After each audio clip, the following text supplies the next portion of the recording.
so yeah, it's been a while. This is like my 10th video about the Kouri Richins trial. By the way, I did create a playlist. So if you go to the top of my bio, you'll see a playlist that has the videos there in case you just want to watch them all back to back to back and not have to search through my profile to look for them. Okay, it's Tuesday night. Today was a half day in court. I'm going to talk about that in a minute, but I missed yesterday. So I went back, read up on yesterday and found out everything that went on. And it was a humdinger, man. There was a lot of shit happening.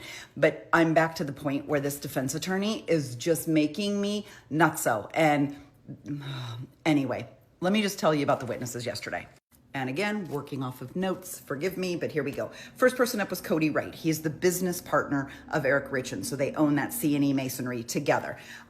They had known each other a number of years. They were LDS missionaries together. So they were kind of knew each other as teenagers, grew up, started a business together.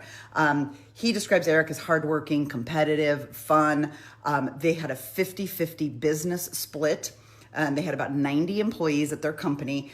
And according to Cody, the business was growing. Like Eric was really aggressive about wanting to grow the business. I think Cody was a little more conservative about it, but yes, there was like plenty of room for this business to grow. And Cody testified that at the time Eric died, there's about 47 different projects going on that the group was working on.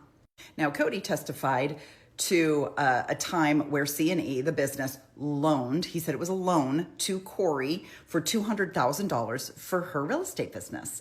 So I'm not so sure how much it took this woman to start her real estate business or to keep her real estate business going, but she also borrowed from their company. Now, he did say, defense got him to talk about the fact that it was paid back and it was paid back with interest. So she did pay them back for the $200,000 loan that she got from them.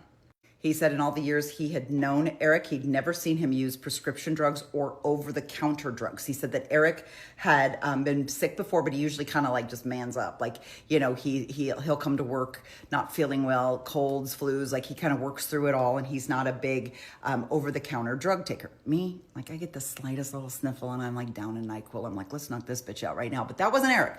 Eric would kind of tough through things. He wasn't a big drug taker. And Cody said never, ever once did he witness Eric taking illicit drugs or talking about taking illicit drugs. Cody testified that Eric called him that Valentine's Day. Remember when there was the sandwich thing and Eric was really, really sick? Cody said Eric called him. He said Eric was conveying to him was fear and urgency, like it was kind of more of a desperate phone call. Now the defense steps up and they try to take some whacks at Cody. So first thing they talk about is Eric had gotten in trouble for hunting elk without the right license or the right tag. And when the police came and asked Cody about it, Cody's like, yeah, he did it. He knew what he did was wrong and he did it anyway. So Eric actually went to jail for this hunting rule that he violated. And Cody was the guy that I didn't really turn him in, but admitted to police that, yeah, he knew Eric had done that.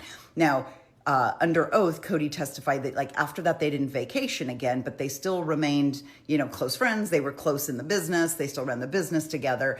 And so I think defense was trying to play it up as like this was a bad breakup between the two of you. And Cody was like, yeah, I don't really see it that way. Cody testifies that after Eric's death, he did send Becky Lloyd over to pick up the laptop because it was a company laptop. And then at some point they sent somebody to pick up the work truck as well.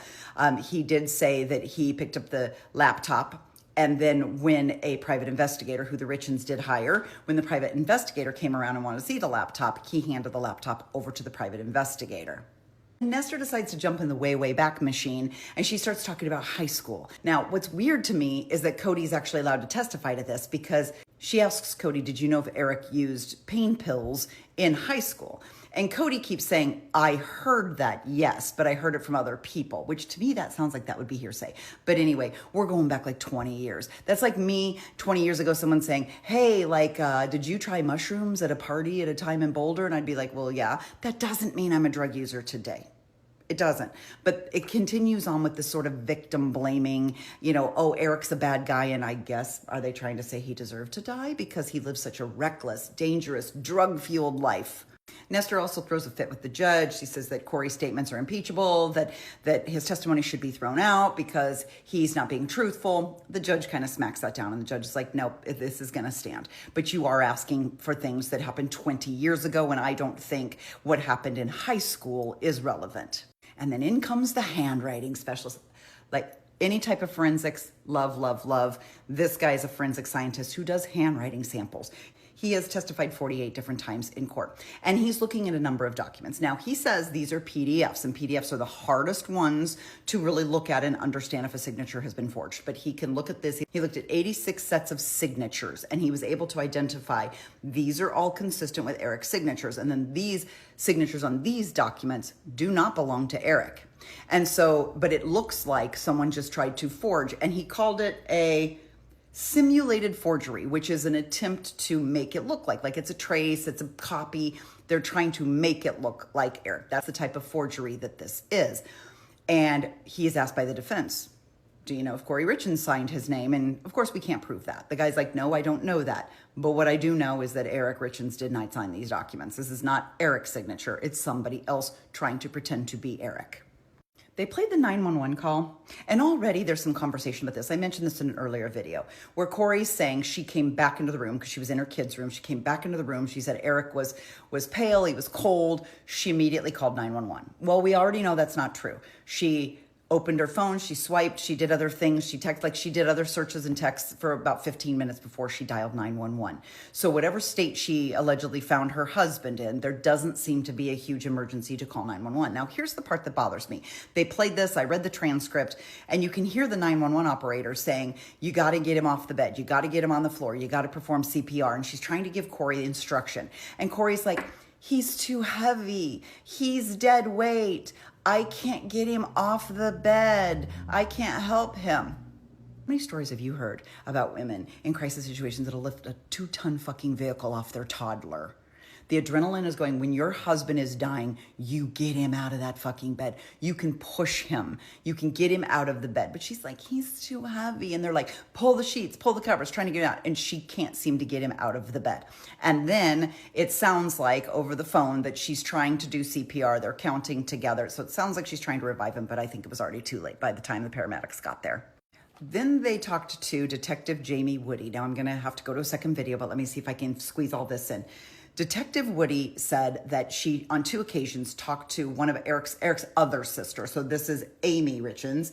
And Eric's sister, Amy, told her on 2 different occasions that Eric was worried or feared that Kouri was going to kill him. So Amy told that to Woody, Detective Woody, twice.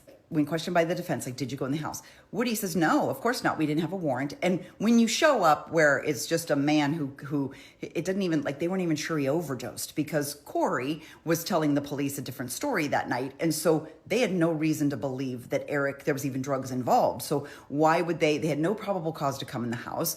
The family had just lost their father. The children were all in distress. She didn't want to come in the home and try and disturb things. So of course she didn't even think to like come in and start tearing up the place looking for illicit drugs because there was no indication right then and there that that's what it was. And it wasn't until later when the toxicology report came back where they realized it was a fentanyl overdose and it starts to get fishy. But that night, Woody said she really had no probable cause. She didn't have a warrant. There was no reason to go in the house and start searching. Now I'm going to go to a second video immediately after this. So just come right back and go look for the second video.